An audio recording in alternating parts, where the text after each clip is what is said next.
Hello' guys, পুনৰ এটি নতুন ভিডিঅ'লৈ আপোনালোকক সকলোকে স্বাগতম জনাইছোঁ। চ' আজি মই পুনৰ এটি নতুন এটা টপিক লৈ আহিছোঁ। চ' আজি মই এটা টপিক মানে কি ক'ম, এইটো মানে কুৱেশ্যন মই কিবাৰ পৰা যোনটো মানে previous year higher secondary exam আছে তাৰে পৰা মানে লৈ আহিছোঁ। ৰাজহ ব্যয় আৰু মূলধনী ব্যয়ৰ মাজত পাৰ্থক্য দেখুওৱা। এইটো বছৰি দেখা পোৱা যায় কুৱেশ্যন পেপাৰত, প্ৰিভিয়াছ ইয়াৰ যোনবোৰ পেপাৰত হৈ গৈছে। চ' মই আজি লৈ আহিছোঁ তাৰে ৰাজহ ব্যয় মানে হ'ল ৰেভিনিউ এক্সপেণ্ডিচাৰ আৰু মূলধনী ব্যয় মানে হ'ল কেপিটেল এক্সপেণ্ডিচাৰ। চ' আমি সেই দুটাৰ মাজত আমি পাৰ্থক্য আজি চাম। চ' আপোনালোকে চেষ্টা কৰিব যাতে বুজিবলৈ, ময়ো চেষ্টা কৰিম অতি যিমান পাৰোঁ সহজত মানে বুজাই দিবলৈ, মানে লোকেল লেংগুৱেজত মানে ক'ব গ'লে। চ' ৰাজহ ব্যয় মানে হ'ল চৰকাৰৰ যিবোৰ ব্যয়ৰ ফলত কোনো ধৰণৰ বিত্তীয় সম্পত্তিৰ সৃষ্টি নহয়, তেনেধৰণৰ ব্যয়কে ৰাজহ ব্যয় বুলি কোৱা হয়। ৰাজহ ব্যয় ৰেভিনিউ এক্সপেণ্ডিচাৰ মানে চৰকাৰৰ এনেধৰণৰ ব্যয় মানে হ'ল খৰচ। চৰকাৰে এনেধৰণৰ খৰচ কৰে যিবোৰ খৰচ কৰাৰ ফলত তাৰ পৰা কোনো পইচা কোনো ৰিটাৰ্ণ ঘূৰি নাহে। মানে ধৰি লওক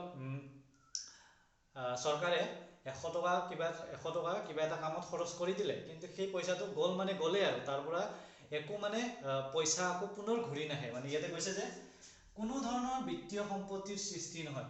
বিত্তীয় সম্পত্তি তাৰ পৰা কোনো ধৰণৰ সম্পত্তিৰ সৃষ্টি নহয়, মানে তাৰ পৰা কোনো ধৰণৰ আমি চৰকাৰে আকৌ কোনো ধৰণৰ পইচা ইনকাম কৰিব নোৱাৰে। ঠিক আছে। চ' আমি এতিয়া কেপিটেল এক্সপেণ্ডিচাৰত আহোঁ। কেপিটেল এক্সপেণ্ডিচাৰ মানে কি হ'ল মূলধনী ব্যয়। মূলধনী ব্যয়টো ৰাজহ ব্যয়ৰ অলপ ওলোটা। ঠিক আছে। চ' মূলধনী ব্যয় চৰকাৰৰ ব্যয়ৰ বিনিময়ত যেতিয়া বিত্তীয় সম্পত্তিৰ সৃষ্টি হয়, তেনেধৰণৰ ব্যয়ক মূলধনী ব্যয় বুলি কোৱা হয়। মই কৈছিলোঁ নহয় উল্টা বুলি। চ' মনত ৰাখিবা যে চৰকাৰৰ যিবোৰ ব্যয়ত বিত্তীয় সম্পত্তিৰ সৃষ্টি হয়, মানে চৰকাৰে যেতিয়া খৰচ কৰিব তাৰ পৰা কোনো ধৰণৰ সম্পত্তিৰ সৃষ্টি হ'ব, তাৰ পৰা চৰকাৰে লাভ, তাৰপিছত তাৰ পৰা আকৌ পুনৰ পইচা ইনকাম কৰিব পাৰে। চৰকাৰেতো ইনকাম কৰিব লাগিব ন, হয় নে নহয়? চৰকাৰে যদি ইনকাম নকৰে চৰকাৰে কেনেকৈ চলিব? চৰকাৰতো চলিব লাগিব। ঠিক আছে।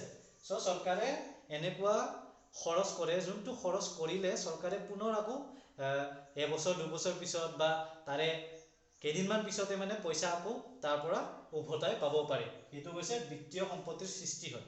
ঠিক আছে। চ' নেক্সট আমি হওঁ ৰাজহ ব্যয়। ৰাজহ ব্যয়ৰ আমি কেইটামান উদাহৰণ আছে ইয়াতে। চৰকাৰী বিভাগবোৰৰ কাম কাজবোৰ সুচাৰুৰূপে চলাই নিবলৈ আৰু জনসাধাৰণৰ মাজত বিভিন্ন ধৰণৰ সেৱা কাৰ্য আগবঢ়াবলৈ ৰাজহ ব্যয়ৰ প্ৰয়োজন হয়। ইয়াতে কি কৈছে, চৰকাৰী বিভাগবোৰৰ কামবোৰ সুচাৰুৰূপে চলাই নিবলৈ। চৰকাৰী বিভাগৰ কামবোৰ কি?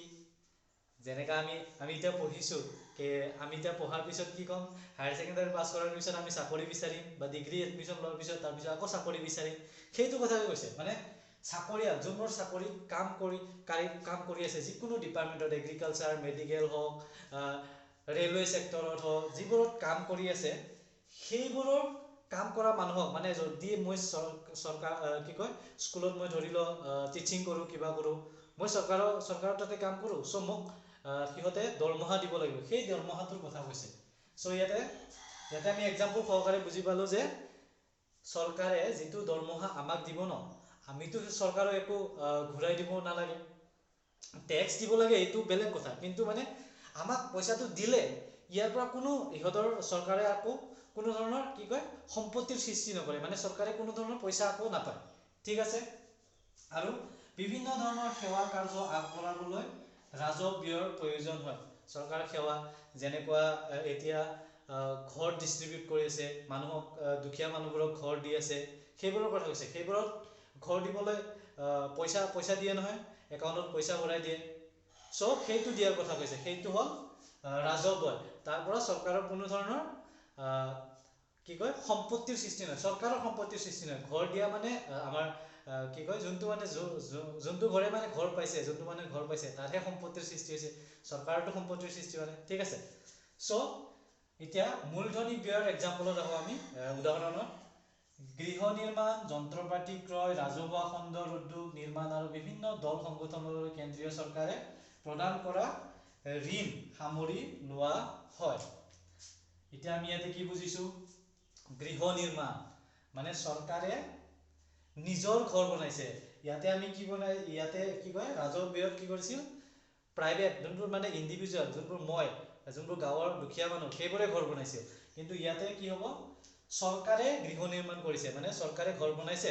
চ' সেই ঘৰটো কোনো কিবা এটা সম্পত্তিৰ সৃষ্টি কৰিছে ন, সেই ঘৰটো যদি আমি চৰকাৰে ব্যৱহাৰ কৰে তাৰ পৰা সম্পত্তিৰ সৃষ্টি হ'ব। ঠিক আছে। যন্ত্ৰ পাতি ক্ৰয়, যদি চৰকাৰে যন্ত্ৰ পাতি ক্ৰয় কৰাত খৰচ কৰে পইচা, সেই যন্ত্ৰ পাতিটো আনি কিনে কিবা এটা হ'লেও বস্তুটো বনাব ন। ইণ্ডাষ্ট্ৰী যদি কোম্পানী এটা খোলে, সেই কোম্পানীৰ পৰা যিকোনো কিবা এটা বস্তুটো প্ৰডিউচ কৰিব, সেইটো বস্তুটো বনাই কেনে বস্তুটো প্ৰডিউচ কৰি সেইটো বিক্ৰী কৰিলে চৰকাৰে তাৰ পৰা লাভ পাব। ঠিক আছে। চ' ইয়াতে ৰাজহুৱা খণ্ডৰ উদ্যোগ নিৰ্মাণ, যদি চৰকাৰে নিজৰ কোম্পানী বনায় বা উদ্যোগ বনায়, তেতিয়া তাৰ পৰা সেই বস্তুবোৰ বিক্ৰী কৰি তাৰ পৰাও পইচা অৰ্জন কৰিব পাৰিব। ঠিক আছে। চ' বিভিন্ন দল সংগঠনলৈ কেন্দ্ৰীয় চৰকাৰে প্ৰদান কৰা ঋণ, বিভিন্ন দল সংগঠনলৈ বা আন দেশলৈ, যেনেকা চৰকাৰে, কেন্দ্ৰীয় চৰকাৰে যেনেকা এতিয়া বৰ্তমান মোদী চৰকাৰে বেলেগ দেশকতো লোন দিব পাৰে। যেনেকা আমাৰ পৰা লোন লোৱা দেশ কেইটামান থাকিব পাৰে, ধৰি লওক বাংলাদেশ, নেপাল, শ্ৰীলংকা, তেনেকুৱা ধৰণৰ দেশে মানে আনটো এটা দেশৰ পৰা লোন লয়। ধৰি লওক শ্ৰীলংকাই আমাৰ দেশৰ পৰা লোন ল'লে। চ' সেই লোন লোৱাৰ ফলত যোনটো মানে সুদ, যোনটো মানে ইণ্টাৰেষ্ট, সেইটোতো চৰকাৰে পাই থাকিব তাৰ পৰা। চ' ইয়াৰ পৰা আমি কি বুজিব পাৰিম যে এইটো ব্যয় কৰিলে মানে ভাৰতৰ চৰকাৰে শ্ৰীলংকাৰ চৰকাৰক পইচাটো ঋণত দিলে, তাৰ পৰা প্ৰতি বছৰে বা প্ৰতি মাহে তাৰ পৰা আমি চৰকাৰে আমাৰ ইণ্ডিয়ান গভৰ্ণমেণ্টে পইচা পাই থাকিব। সেইটোৱে হ'ল মূলধনী ব্যয়, যোনটো ব্যয়ৰ পৰা আমি পুনৰ সম্পত্তি অৰ্জন কৰিব পাৰিম, মানে সম্পত্তি আমি আৰ্ণ কৰিব পাৰিম, ইনকাম, এজ এ ইনকাম সেইটো সম্পত্তি আহি থাকে। মানে এবাৰ ইনভেষ্ট কৰিলে মূলধনী ব্যয়ত, আমি এবাৰ পইচাটো লগালো, যিকোনো কামতে লগালো, তাৰ পৰা পুনৰ পইচা আহি থাকে। কিন্তু ৰাজহ ব্যয়ত চৰকাৰে পইচাটো লগোৱাৰ পিছত তাৰ পৰা কোনো ধৰণৰ ইনকাম চৰকাৰৰ হাতত নাহে, পুনৰ ঘূৰি নাহে। ঠিক আছে। চ' আশা কৰিছোঁ আপোনালোকে সকলোৱে বুজি পালে। চ' আজি এইখিনিমানে, ধন্যবাদ।